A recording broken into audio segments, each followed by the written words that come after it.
अस्सलाम वालेकुम।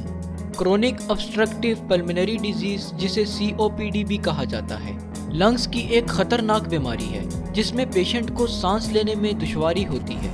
असल में COPD के मरीजों में दो कंडीशंस एक साथ लंग्स को इन्फेक्ट कर रही होती हैं। Number 1 emphysema, number 2 chronic bronchitis.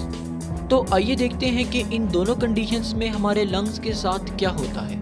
Chronic bronchitis, हमारे लंग्स में ट्यूब लाइक एयरवेज मौजूद होते हैं जिनसे होते हुए सांस हमारे लंग्स में दाखिल होती है और फिर इन्हीं एयरवेज के रास्ते बाहर भी निकलती है।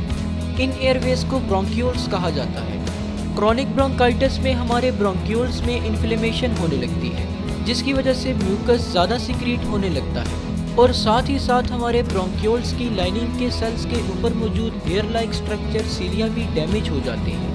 सीलिया का काम म्यूकस को लंग्स से बाहर धकेलना होता है। सीलिया के ख़राब होने की वजह से म्यूकस ब्रोंक्यूल्स में पड़ा रह जाता है जिससे सांस को अंदर और बाहर जाने के लिए प्रॉपर स्पेस नहीं मिलती और सांस में दुश्वारी होने लगती है। एम्फीसीमा एक ऐसी कंडीशन है जिसमें लंग्स में मौजूद एयर सैक्स जिन्हें एल्वियोलाई कहा जाता है वो डैमेज हो जाती है। एल्वियोलाई एक किस्म के इलास्टिक सैक्स होते हैं जो ब्रोंक्यूल्स के एंड पर मौजूद होते हैं। जब हम सांस लेते हैं तो एल्वियोलाई फूल जाते हैं और इस तरह सांस को लंग्स में दाखिल होने की स्पेस मिलती है। फिर जब हम सांस बाहर निकालते हैं तो ये एल्वियोलाई रिलैक्स कर जाते हैं और सांस को बाहर धकेल देते हैं। ये बिल्कुल इसी तरह होता है जैसे हम बैलून में हवा भरते हैं तो वो फूल जाता है और जब होल से हाथ हटाते हैं तो इलास्टिक होने की वजह से बैलून अपनी असल हालत में आ जाता है और हवा बाहर निकल जाती है। एम्फीसीमा के मरीजों में एल्वियोलाई के सेल्स में मौजूद इलास्टिसिटी ख़त्म हो जाती है जिसकी वजह से ये मरीज सांस को ठीक तरीके से बाहर नहीं निकाल पाते और इस तरह से इन्हें सांस लेने में दुश्वारी होती है। अगर किसी शख्स में ये दोनों कंडीशंस एक साथ पाई जाएं तो ऐसे लोगों को क्रोनिक ऑब्स्ट्रक्टिव पल्मोनरी डिजीज यानी COPD का मरीज माना जाता है।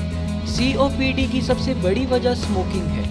तकरीबन 90% लोगों में COPD स्मोकिंग की वजह से डेवलप होती है और ज़्यादातर ये बीमारी 40 साल की उम्र के बाद इलामात ज़ाहिर करती है। हम जानते हैं कि सिगरेट में बहुत सारे हार्मफुल केमिकल्स पाए जाते हैं और जब हम सिगरेट पीते हैं तो ये केमिकल्स आहिस्ता आहिस्ता हमारे लंग्स की एल्वियोलाई और ब्रोंक्यूल्स को डैमेज करते जाते हैं जिससे फिर COPD की मर्ज लगती है। स्मोकिंग के अलावा कुछ और वजूहात से भी COPD हो सकती है जैसा कि एयर पोल्यूशन और अल्फा-1 एंटीट्रिप्सिन प्रोटीन की कमी भी COPD कॉज कर सकती है।